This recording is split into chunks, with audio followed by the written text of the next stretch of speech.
Cameron Saaiman, hot off UFC 285, bro. It's a pleasure to have you on. It's a real honor. It's something that I feel blessed to be able to, especially, and we will touch on it, but your age and, the amount of discipline that you must be showing at this age. Yeah. So welcome and thank you, bro. Thank you so much for having me. You just, about a month ago was your fight, eh? Yeah. So it's close to a month now. Yeah, so you just, obviously you're in Vegas, you're back now, bit of breathing room. Yeah. But you're staying ready. Oh, definitely, yeah. I had like a proper week's break. We went to Stellenbosch and that was a lot of fun. But I also got very tired of the holiday. So it was much needed for my body to recover. But I was also very excited to return back home and, just get back into that routine. So, yeah, it was good. Well, we'll talk about the fight. We'll talk about your career. But I want to start off with maybe your childhood. Maybe, your first introduction into combat sports, what got you into it? Yeah. Was it your parents? Was it friends? So your first introduction into combat sport, what was that? This podcast is powered by Dis-Chem Living Fit. With a wide range of supplements and fitness products, they have the perfect product for you regardless of your goal. Dedicated and committed to providing expert sources of information that you can trust and rely on. They are here to motivate, guide, and inspire. Dis-Chem Living Fit, making healthy living easier. Back to the show. So basically my first introduction was actually watching an EFC event. My father was a sound engineer and he was a project manager at Carnival City. And I actually just happened to be there one night with him at his work because I didn't want to stay home. And it just happened to be a EFC fight night event. So how old are you? I think the first event, and that's where I can't remember. I tried to, just ask my parents again. They are also not sure. I think the first event I watched was when I was 10 years old, but then I fell asleep quite quickly. It was late at night. I was at that Magic Company place as well. So I was playing, I was tired by like 8:00. So I passed out and they were like, okay, just wake up for this fight. Just watch this fight and you can go back to bed. But the real event where it actually got me super excited was about 12 years old. And again, it was one of those nights, just happened to go with my dad to work. And then properly, it bit me and I was like, okay, I'm going to watch the whole event, which I did. And I was an absolute fan after that. So that was basically my first introduction to the sport. It was so new. My father, he's also he was very good at like cycling and stuff like that, but he wasn't always like a sporty guy. He was, as a kid, also in the choir and, he had, sound engineering. He was always in that type of avenue. So getting to be the project manager there and getting to work with these guys, he also thought like, this is madness. And so when I said I wanted to do this, it was quite a shock to them. They didn't take it seriously. They were like, yeah, sure, he's going to get tired of this after 2 weeks, just like skateboarding and all the other sports we did. But this one stuck. So those sports that you were doing in school, did you, were you playing rugby and then maybe, the combat or MMA in general replace that? Did you start with boxing? What did you start with? Was it MMA? I think like every Afrikaans kid, has this dream of, well, in my case, I came from Pretoria, so everyone wants to be a blue bull, and then everyone wants to be a springbok. So that was always just a dream of mine, was to make a success in sport. So even as a kid, I had like these heroes that I looked up to. Brian Abana, Farid Apria, all the guys that played the positions I played. So those guys. So it was like scrum off and wing. Scrum off, wing, fullback. Those were the three I played. So, those are the guys that I looked up to from a very young age, and also did most of the sports. Did athletics, was terrible at that. Please don't ask me to run 100 meters. I'm very bad at that. Cricket, I mostly went for the hot dogs afterwards. There was always a mom that had hot dogs and, orange slices there. So I went more for the food. And I did swimming, tried literally everything. The rugby stuck, and I did all the other stuff just to not be at home and not do my homework. But when I really started at the age of 13, started mixed martial arts. My first martial art was kickboxing, and from there I decided, okay, I'm gonna leave everything else and just focus on kickboxing. And that was probably like 9 years ago. So obviously, MMA in South Africa compared to overseas is obviously still relatively small. Yeah. But I can imagine 9 years ago, it must have been even smaller, less access to gyms, Yeah. less quality coaches the way they are today. So, what was your experience going into a gym for the first time at 13? Yeah, it was quite. It was very welcoming because it was more a commercial gym. So I grew up in Garsfontein area in Pretoria East, and the closest gym to us was in Moraletta Park. So my parents also worked very hard, and they had normal office jobs, and my mom, she worked in Centurion, which is quite far. My father obviously worked in Joburg, and so we had to walk. We had to walk home after school. And so you walk home about a kilometer, drop your bags, and then you jog from the house. You jog to Moraletta Park, so it's like 3.5 k's. And I did that once I started kickboxing. It was luckily in school holidays, so I got to go to the gym quite early.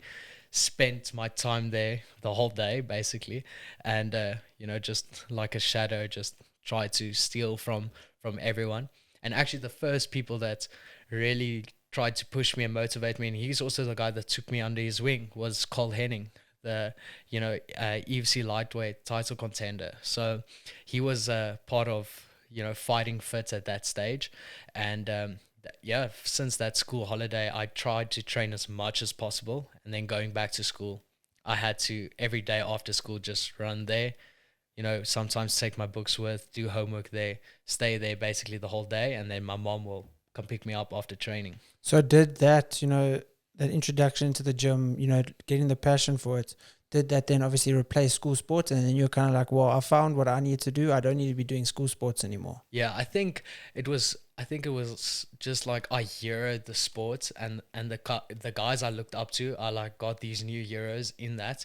I had all the EFC DVDs as well. So I studied that nonstop. Like if you ask my parents, that's all I watched the whole time. EFC 13, I still have that DVD as well. That's one of my favorite events, and it's just I got not tired of the other sports, but once I got introduced to that, I put it on a pedestal. So I just said, I'm not going to do anything else. I'm just going to be focusing on this. And I think my parents were very supportive in that, because I think they knew how much I enjoyed it. And like 3 weeks after starting kickboxing, they were like, "Yeah, go do your first tournament." And got my ass kicked, got bronze, cried my eyes out. And then I was like, okay, we're going to keep on doing this, because I never want to get a bronze medal again. So that's basically how the whole thing went into, okay, let's take this much more seriously. So introduced into, kickboxing, you do a tournament. Where did it grow from there in terms of going into MMA? So starting with kickboxing, we had that available at our gym. We also had we had MMA classes in the evenings. It was basically, now thinking back, it was also just kickboxing. So okay. It was, these guys were very experienced. I had great coaches, but they were also kickboxing coaches. So getting introduced to a Rio grappling system, that started at the gym as well. So I had like kickboxing, and then I had jiu-jitsu to train almost separately, and not mixing it up very well, I would say. And the first introduction to MMA as a whole was at Team CIT, and that was when I was 14 years old. And that's basically when I moved from Fighting Fit to CIT. And would you say, because it was your initial introduction into combat, that your kicks and your grappling is your strengths? Or because obviously, I watched your latest fight, and you were on the attack most of the fight. You were obviously, striking a lot. There wasn't much, groundwork. Yeah. Would you say you prefer, like, what do you prefer as a fighter to, because you started off with, more kicking and then obviously the ground? Yeah, definitely. If you have a few years of muscle memory in a style, I think it will be stupid of you not to use that. So I enjoy the stand-up fights a lot more. I think in terms of having a better chance of getting a performance bonus is highly likely that it's going to come from a stand-up fight and not from a grappling match, you know. So just in terms of putting up good performances, I enjoy a good stand-up scrap. And yeah, it's always that thing of like, if we have to, we can do the other styles. But the first introduction to wrestling was only at CIT. So when I started there, that was quite hard to learn because I had like these two polar opposite styles, and I had to have something, the glue to bring it all together. So for the first, I can't remember how many months, you know, at that stage, Drickus was still my coach. Learning to shoot was probably one of the hardest movements I've ever had to learn. And it's just scary. We have a kids program now. Now these kids are shooting from both stances. You know. Do you want to explain that kids program as well? Because you obviously also actively involved in that. Yeah. So we have the Little Agents program. We have 4 locations, which, you know, CIT is our mothership location in Hatfield. But it's just so cool to be able to create a system where from the start everything is mixed up. So a lot of it is sequence based. They mix up their boxing with their wrestling. Then, you know, the next week we'll do wrestling with grappling, and then from there we'll, you know, try and develop sequences that not only make sense fight specifically, but also to try and generate the mindset of it's now one style. And I think that's where the sport has developed so much. Is it's not a boxer against a grappler anymore. It's an MMA fighter against an MMA fighter, and now they're going to try and mix it up as well as possible to come out with a win, no matter where you are, on your feet, you know, wrestling in the clinch or on the ground. So it's been a very rewarding job as well, getting to see these kids like absolute sponges take all this information in. And like I said, on, you know, 6 years old, shooting from both stances, that's just like, that makes me excited for what the future brings to the sport as well. You know, so starting off with MMA as a whole, training at 14 at CRT. Yeah. From there, you know, how did your career start? How did it begin? When was your first, you know, exhibition, your fight? When was that? How did it go? So when I moved, so basically it all happened quite in my favor. You know, Fighting Fit was closing down and actually being rebranded as another gym, Fitbits, and they were in Silver Lakes. I couldn't jog from my home to Silver Lakes. So, and then at that stage, my sponsorship, I had a lady and her husband from Q4 Field that sponsored my competition fees and equipment and stuff like that. So they were actually looking to sponsor a bigger gym. And then that happened to be Team CIT. And that's basically how the whole connection between myself and Drickus and CIT happened. So going to Drickus, I was like, my previous coaches, I asked them to start doing full contact and K1. I didn't want to do light and semi-contact kickboxing anymore. And when I had my first meeting with Drickus, I was like, listen, can we possibly check to do K1? And he's like, yes, we're only doing K1. You're only fighting full contact. There's no light and semi anymore. And then I was like, okay, cool, that's sick. So we started training, and we still, you know, at that stage, MMA competitions for juniors were quite scarce. You didn't see that a lot. So my first MMA fight was at also 14 years old, but we were still doing the kickboxing competitions just to get that competition experience. So, you know, Gauteng Norths, we did the Great Norths as well. And then we qualified for all those, you know, SA champs and stuff like that.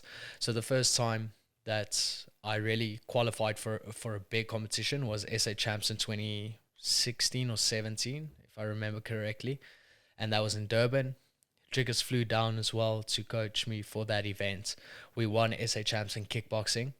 And by that time, I had like two or three amateur fights in MMA.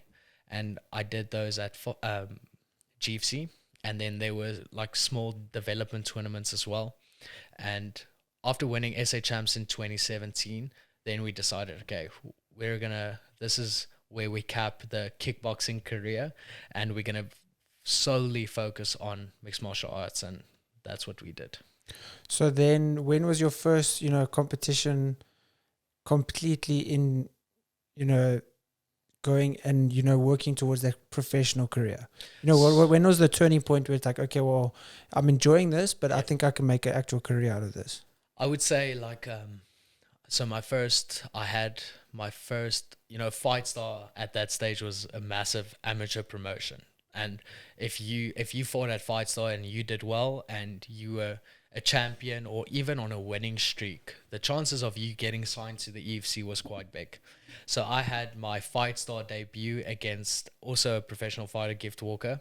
Gift and I have fought each other a few times in my career. So that was also I think it was a split or unanimous decision win, and one of the toughest fights I've ever had. But after that fight, I was like, okay, we can really look to get this ball rolling. And at that stage, I was 17 years old, and so then they developed in that we were in the running to fight for a junior title. So after that, the Fight Star announced they are hosting a junior title and a junior bracket at bantamweight. So I was like, okay, we have one win in Fight Star. We are probably in the running for that. So, and my previous record also helped me. So, and when we fought for the junior title, I fought Richard Berger, who was a guy I've fought before in GFC. So it was... we have fought each other a few times as well, and so that's also the guy that I beat for the amateur title. After that, I was like, okay, we have, now we need to work towards that senior title, but this is what I want to do as a career. And how was that discussion with your parents? It was actually surprisingly, they were very supportive. I did, I don't know what you call it, qualify. I did get acceptance into Tux University for business studies, and my parents also wanted me to go into like a physiotherapy avenue, and honestly at that stage a lot of stuff were happening as well. My father moved overseas, and it did not make sense to me to go study something that I do not really want to do. That was also a massive turning point for me. Luckily, I had great mentors by my side. I still remember very clear being in maths class in matric, and just obviously the conversation is now, okay, what are you going to do? Acceptance, are you going to go forward? Stuff like that. So, and I was messaging one of my business mentors, his name is Francois, and I was just like, Little Legends. I started Little Legends at like 16 as well. So, and that was also growing quite well. And I just told him, listen, I got this acceptance to go study business, and it does not make sense. I do not have the money, so I'm going to have to get a part-time job to pay for the studies. And then I'm going to try and have a professional career, do Little Legends and study full-time, so, and his reply was, you'll learn more in 2 years of actually trying to grow Little Legends than 4 years of studies at Tux. And coming from a guy that, has multiple businesses and has very successful businesses, he made that decision quite clear. And my, meeting with some of his people, financial advisors, it was always like, yeah, I'm going to take a gap year to pursue a professional career in fighting. And one of his friends actually told me, listen, you're not taking a gap year. Stop telling people that. Like, be honest with yourself, and then be honest with the rest of the people. You're going to be a professional athlete. And that was a massive turning point of, just changing that wording a little bit. And I think that's important, because if you say that, even if you're thinking like, okay, now I'm just saying that to these people to appease them, to make them a little bit happier, but I know I want to pursue this career. There's unconsciously, subconsciously, there's a little bit where it's like, okay, well, at least it is a gap year. Yeah. Whereas if you fully commit and you fully go towards something and you tell the world you're going to do it, you got no choice but to do it. And, that belief of I'm going to do this, was that always there? Obviously, you saw your talent, you saw your skill, but was there like ever doubt in your mind? Were there, certain fights where it was just too close to, be like, maybe I'm not cut out for this? Yeah, I think that's where I was very lucky in the sense of being stupidly naive. I always thought like I'm going to be doing this for the rest of my life. It was just a thing. I enjoyed it so much. I think it was more to appease other people. Like, I'm not studying this year, but I'll study the year after. And then after, meeting with that mentor of mine and his friend, it was just like, okay, we're doing this because I've already been working as if this is all I have. Since I was at school, I spent a lot more time and focus and mental energy on fighting than I did at school. So that's not the best advice, but I knew I was lucky enough from a very young age to know that I wanted to do this. And so that's basically how the mental shift happened. And, from there, the work stayed the same. We just worked, before school, we had 2 hours of training, went to school in the evenings, trained again, did that for a few years. And, after finishing at Harsonstein High School, then I was like, okay, we have the contract, the UFC contract, signed that contract. I was the youngest signing they've ever made. And we jumped straight into preparation for that professional debut. Did you see things improve? The moment you had that mental change where it's like, okay, no, I'm not taking a gap year. This is now my life and this is what I'm committing myself to. Even though your training and everything was just as dedicated, with that slight mental change, did you see things, come into place better? Did you see yourself being more motivated and, people accepting it more? Because now it's not just, well, I'm trying it for this year. We'll see. I'm doing this and this is what I want. Yeah, definitely. I think when it comes to the practical work, nothing changed. I didn't all of a sudden train twice as long. It was still the same regimen, but almost the mental approach and the confidence in training changed drastically. And I think that's also where you start to, that mental shift is causing you to be a lot more present in training because this is supposed to put food on the table. So just how you mentally approach training, recovery, all of that, dieting, everything just got a lot more professional. And I'm very lucky to be at a stage where that is like a honed system. So it's like a factory and all the departments in that factory are working very well. And we're just looking to improve on small stuff. How was that, being, 19, 20, 21, 22, still even at 22, being so young when the rest of your friends might be partying at varsity, they might be doing all of this. But I think it's also a testament to the fact that when you do the work, the results show. I mean, you've done the work and look where you are in your career already at this age. They still maybe partying, finishing off a degree. Was there ever a time where you were like, this is cool. I'm doing what I love, but I would like to relax a little bit like them. Yeah, I think, sorry. I think they were, especially at school, there were a lot of stuff that I couldn't go to, just like small stuff like birthday parties and, if someone had a party at their house randomly after exams were done. And then I was like, okay, I can't go. I have training tomorrow morning at 5:00.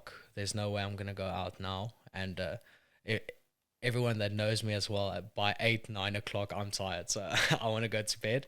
And I think, the healthy habits I created were all thanks to my team around me. I did not do that by myself. And they enforced discipline. Otherwise, you're going to fall behind. And because of that, there were moments where you're like, okay, I wish I could have gone to that. I wish I could have gone to that. But a massive asset I have as well is my training partners are some of my best friends as well. So the guys that I surrounded myself with, I was lucky enough to have not only be able to look up to, not only be able to train with, but they were also my friends. So I had like these two worlds where you have like your school friends, you have your friends in your circle, but then you also go to this weird facility you call your second home. And now you have like these band of brothers, which has now become your primary home pretty much. Exactly.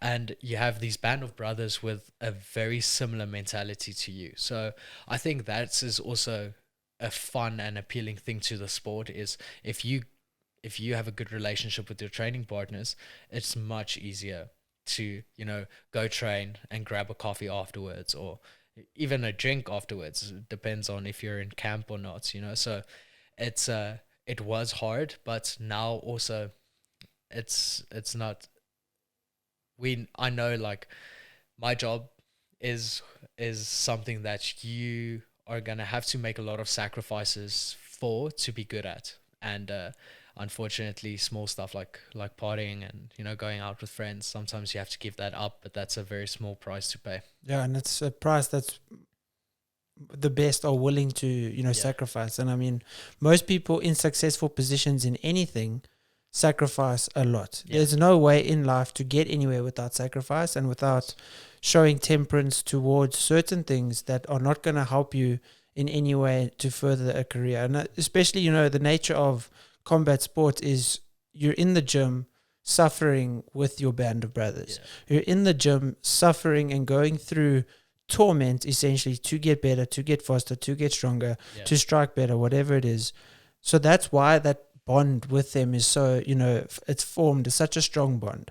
Whereas friends, let's say that you had from school, or obviously you meet later in life or whatever, that aren't in that space with you, yes, you might have good bonds with them, but it's not the same, because people that are friends outside of suffering, it's mainly just, work was so tough today. But when you talk to someone that went through the same grueling sparring session with you, there's that far more of a bond. And then obviously I think it just lasts longer. Yeah, definitely. Yeah, and that's also, no matter what you do, you're going to pay for something. So, if you go out partying, you're paying, you have this time, but your health might be the negative factor in that. So where with our sport, maybe you don't have much of a social life, but that's a small price you have to pay. And I must say, we've been doing it very well. I think Drickers is actually the guy that's taught me that. I still remember, at competing, fighting, after fights, didn't really celebrate, because I was just like, I don't want to. And he also said, listen, if you can do it like you want, because he knew I also wanted to celebrate a little bit after fights, or just take a break or slow down and stuff like that. So he just told me, in a long career, you're going to have to also just reward yourself for your hard work. And he's actually the first person that taught me to, just also relax afterwards, take a break. If you want to grab a beer with a friend, you can do that without feeling guilty, and just do that, and you'll get back into your training regimen. So he taught that very simple aspect of just having a little bit of balance afterwards. And I must say that helped quite a lot, not only in the type of mental aspect, because that can be mentally very rewarding, reaching out to friends and family and stuff like that, but also to the body, taking time off after fights. You take yourself through 8 to 12 weeks of a grueling camp, then you are in a fist fight. After that, you can't just jump back into your training. You need to give your body some time to heal. And he's the first guy that really taught me that, and I'm very grateful for that as well. I want to obviously talk about your camp, but are you more of an introvert or an extrovert? That's also the weird. I have a lot of people asking me that. I think I can be an extrovert, but I also I also like my alone time, so I can get socially quite tired. I think I am an extrovert. I'm not scared to talk to people. I'm not. Okay, but let's maybe sum this up. Let's say you reward yourself. Would you rather have a braai with friends and have a drink, whatever, or would you go to a club? Oh, no clubs. No, I don't think I've ever been to a proper club. To be Okay, so honest. in that Yeah. kind of scenario, Yeah. you'd prefer a small intimate group of people that you 100%. relate to, that you chat to, that you know, Yeah. instead of just going out and trying to mix and meet random people. Yeah. Yeah. No, I don't, I don't think I've ever done that, to be honest. If I ever go to a place, it's with a small group of people that I enjoy to spend my time with, or just have a, a small bride home. So Yeah. yeah, it's always very intricate. Yeah. So how do you reward yourself? After obviously now you were just in Cape Town, in the Western Cape, but Yeah. what is your way? For me, if let's say I'm when I obviously used to compete and I was preparing for a bodyboarding show, how I would reward myself is obviously more around food. When I was preparing for my ultra marathon, how I rewarded myself was mainly around food as well. It was never, oh yes, now I can go get as drunk as I want. Yeah. For you, how do you reward yourself? Then we have something in common. My I get allergic to food at home after fights. That's like my guilty pleasure. It's just going to restaurants, in the morning having an eggs Benedict with a coffee, and then already at the breakfast thinking of what I'm gonna have for lunch. It's just like food is. You're busy definitely- eating the breakfast Yeah. that you're already thinking about what's for lunch. Yeah, even like a Stellenbosch, like I think some of the people got quite worried because we'll literally be busy with breakfast, and then it's at about like 10, because that's also something that I don't set a timer for that week after the fight. I don't set an alarm clock. So you reward yourself with also the ability to sleep a bit later. Yeah, or just try and do that. I still. But then you wake up because that body clock is set. Exactly. So, but I think the people got quite worried because then we'll have breakfast at like 10. And then mid breakfast, I'll be like, okay, but where are we going next? So I was like, Instead of bar hopping, you're restaurant hopping. 100%. And that was a lot of fun. So I think that is, I also cut quite a lot of weight. So being able to just enjoy food after the fight is very rewarding to myself. So, That weight cut, how much did you have to drop? so and that's also, so the after fight eating habit, I overdid it in December after my debut, but also we were off for 3 weeks, so it's Was that longer than 282? that was 282. Yeah, that was my UFC debut. So I took off after that fight, obviously, like most of December. I still trained every day, went jogging every single day except Christmas Day and my birthday, which is the 20th of December. So I jogged every day, but man, did I make up for it in eating. So I when I got back to the gym, I was the heaviest I've ever been, obviously out of shape, but 75.8 kilos. So that is... And now you're walking around like now 3 weeks after the last fight? much better. So after training this morning, I was 71.5. Okay. And then the cap, what's the fighting cap? So what do I weigh in at? Yeah. 61.3. So that's what do you have to be below? 61.3. 61.3. Okay. so So you're that's- perfect. Yeah, yeah. Oh, yeah. I was on championship weight when I weighed in. But yeah, so I after the December holiday, I had a lot of weight to cut, and that It was like 14 kilograms almost. yeah. Luckily, again, I have a great dietitian, great strength and conditioning coach. But also, the type of training that you're doing, all you really need to do is do the training and then just clean up your diet. Exactly. Like it doesn't have to be like starving yourself completely. Obviously, you still need to undereat slightly. You need to be in a deficit. Yeah. But at the end of the day, it's not like you're eating what a bikini athlete girl would go be eating because you're burning and expending so many calories in a day. Yeah, and my body is also... after all these camps, we are just learning more and more with every camp how your body reacts to that deficit. So at a stage, I had to cut down to, I think, 1,650 calories, which is not a lot if you train. Was that in like the final weeks? That was in like the 1 or 2 weeks before flying. So Okay, so you had 3 months to prepare. So when did you hear about being caught up for 285? So we were basically saying that we want to fight in March. So we actually just started camp from the first week in January. We were like, okay, we don't know anything yet, but let's train as if we're fighting the first week in March. And that's actually how we approach most of the fights. Is you don't hear about it and then you go into camp. I think year round we're pretty much in camp if we're not taking breaks. So we were back into a full schedule, and I must say this year, so usually every year we go to Coach's Farm in Dischem. So it's quite high elevation, and we kick off the year with a pre-season training, running, like a mini camp. a mini camp, yeah, for a week long. We do on average about 8 kilometers of running a day in the mornings, and then in the evenings we have training as well. And it's not so you know, like his farm is like on a mountain, so you are basically climbing mountain that whole morning, and then the evenings we had technical training. So we did not have the opportunity to do that this year because we already knew more or less, okay, March is going to happen, so we need to make a plan.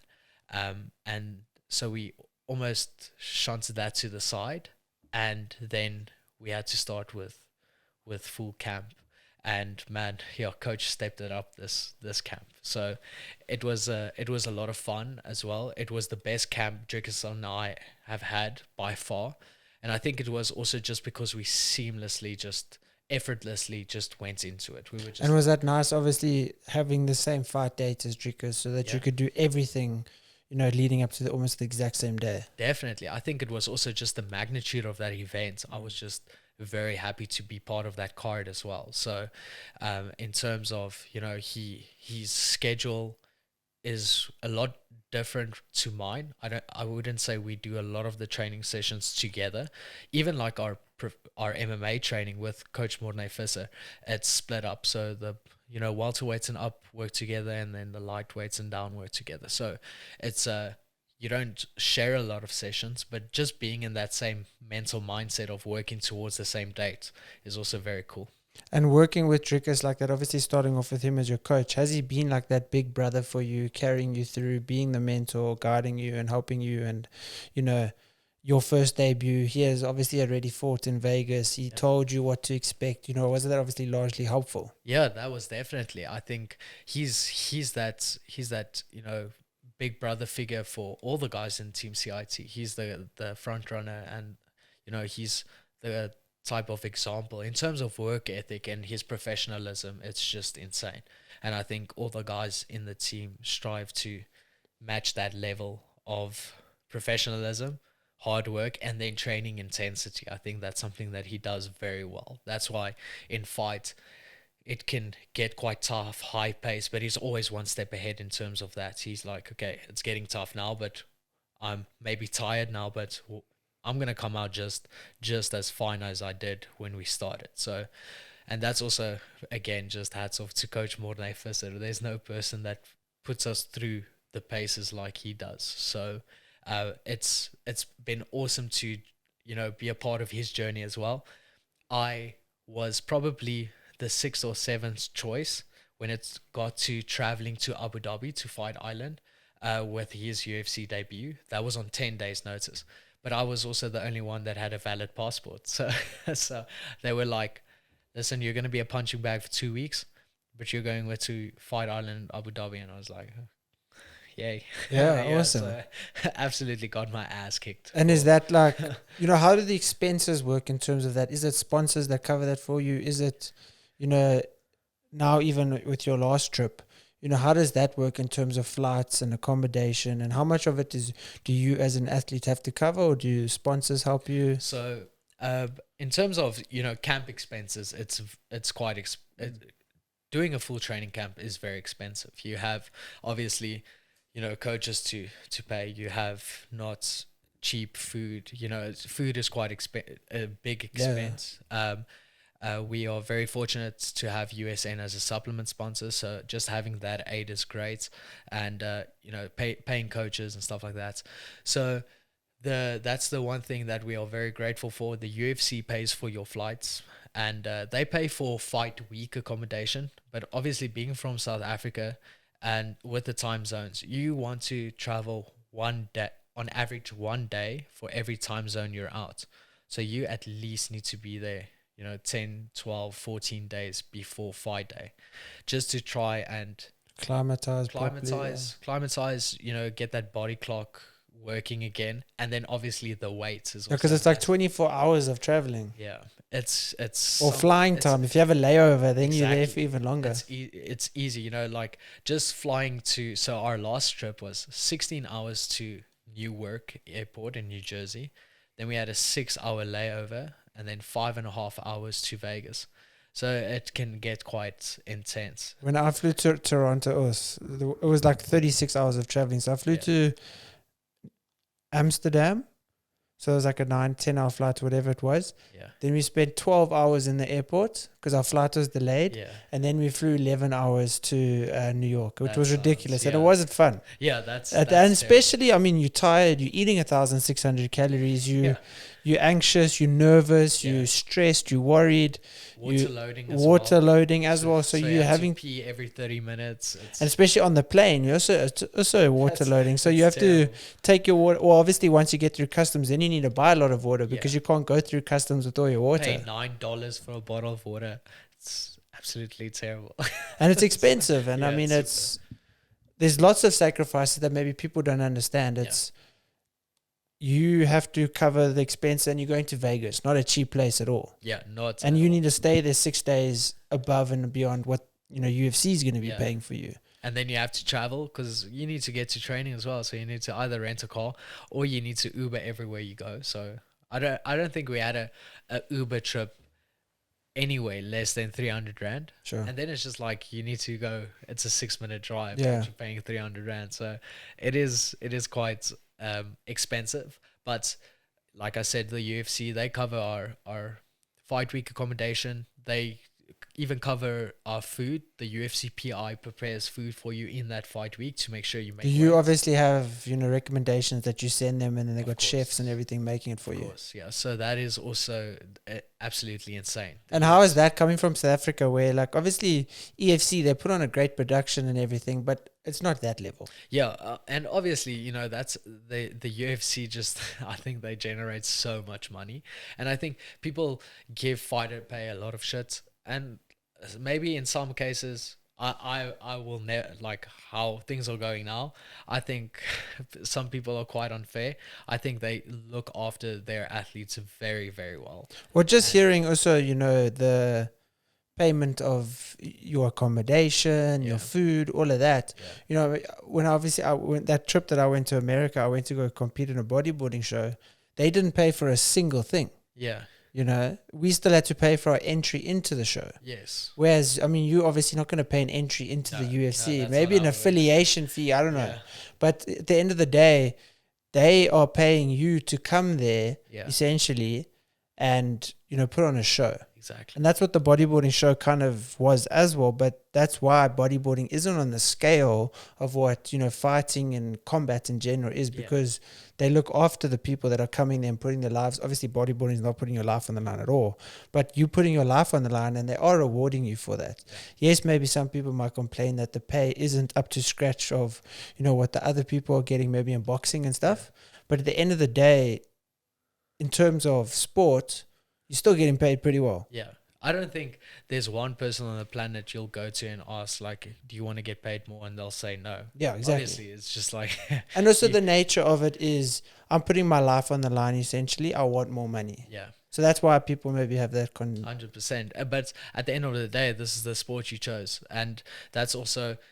Coming from South Africa, we, there are a handful of fighters and athletes that are making it very well overseas, but you know what you signed up for. So we've had injuries in camp. Luckily enough, most of the injuries we get is actually in training camp. It's not in the fight itself. So, but you know what you're signing up for when you sign that contract. So it's the sport we chose. It's something that I love. It's something that I've made peace with the fact that I can get hurt, but it's also something that I like to do every single day. So I'm not going to have one side where I enjoy it so much and do it every single day, and then go in front of a camera and complain about I might get hurt. So that's just in terms of how the UFC runs their stuff. I've not spoken to one UFC staff member that is not happy working for them. You know, all of them are so happy working for that company. So it's just that is the reason why they're the best in the world and number one when it comes to guys that wanting to be the best in the world, they go to the UFC. And the way that they've looked after Drickus and I, and you know, hopefully the guys that come up from our team, is absolutely amazing. How was it speaking to Dana like that and him, you know, encouraging you and telling you how well you... I think, I don't know the video that I saw, if it was your debut or when it was exactly. Yeah. But when he was saying like how well you did and how you're the best young prospect, how was that, you know, from Dana himself? It was crazy. To be honest, like that whole part was such a blur. It was with the Contender series. So just after that fight, then they announced the contract winners, and then you get to meet Dana and you get to chat a few sentences with him. So it was just very cool to meet him. Obviously being a massive fight fan for the longest time, it was just very cool to shake his hand. I can't even remember what I said, to be honest. Well, the video's like, on YouTube, but I don't think we could hear what you said. But even like Joe Rogan, and I've said this before, but you know, when Joe with my debut walked in, I was like, holy, what? This is Joe Rogan, what? And you know, being an absolute massive podcast fan and him being the godfather of podcasting, it's just touching Joe Rogan. You can very clearly see in the video, he has like his hand around me and he's... This was the post-fight. Yes, post-fight. Yeah. And I'm just putting my hand on him. And while he's still talking, I'm just like, I'm not going to let you go. It's just like, I'm touching Joe Rogan. So that was like a weird fanboy moment. You know, there's no fighters that... Like, obviously I look up to a lot of fighters, but I don't think I've ever had a big fanboy moment like that towards a fighter than I did towards Joe Rogan. No, I think Joe Rogan is everyone's favorite stepdad, favorite uncle, favorite, every guy, even women love him, but every guy that enjoys masculinity and enjoys just being honest, having open conversations, loves Joe Rogan. And then, you know, you got to hold his shoulder for 30 seconds. Pretty cool. Yeah, it's very sick. So the whole experience has been absolutely surreal. I still, now just talking about it, I'm just like, I can't believe I'm here, you know, so I'm very grateful for that. And then what's next? Hopefully we get a fight in June. So I'm really, I took a good break and I'm ready to get back to work. So you obviously, you say break and people think you stopped training. Yeah. Like maybe you took a week off in Cape Town, but you still probably, you know, maybe went to a gym there you know, so took a break, meaning took a break from fighting. Yeah. So I would go jog. We went hiking, you know, stuff like that. I enjoy that as well. And, but took a break from fighting and that was a good break. We still have some small stuff that we need to sort out, just a few niggles from the past camps. And I've been pretty active. I think that's my 5th or 6th fight in a year and a half. You know, so we've been constantly fighting for every 3 months for about a year and a half now. So I like staying active. And, you know, even the UFC, we did an interview with UFC.com and they told me, listen, you've been fighting on average every 3 months. And I just told them, listen, like, I have nothing else to do. So this is my job. You know, if I can, in any other job, if you are consistent, you get rewarded for that. So I'm just going to try and stay as consistent as possible. So what's your, you know, obviously you've worked with your team and set goals. You know, what's your goal? Is it to just get on the main card of a massive fight or in the next 2-3 years? Or is it, you know, securing a top 10 spot, then moving up a division, or what, you know, what's your goal? At least like a 5-term goal for you. Yeah, I think that's also, you know, that's also the crazy thing about fighting is it can change very quickly. I still remember having the chat with coach and him telling us, you know, before the age of 25, we need to be 25, 26, we need to be in the UFC. And what you did 21? Sorry? And you were 21? Yeah. So 4 years ahead of plan. So that was always the plan, and until the opportunity came, and we just jumped on that, you know. And we've never turned down a fight. So they were like, "You have the Contender Series shot. It's against this guy. He's 15-1 as an amateur. He's 5-0 with, you know, 3 first-round knockouts.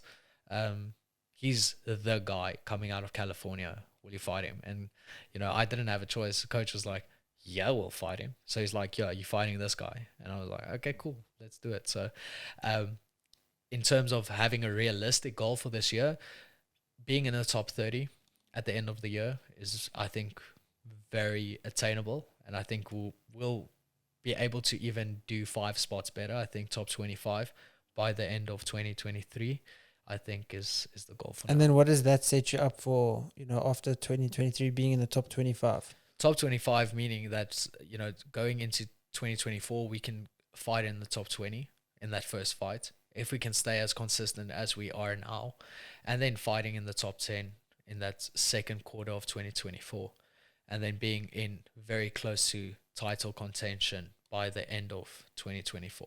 So not even 5 years. We don't need a 5-year plan. We can do it now. No. I think we are. Coach is very. He's very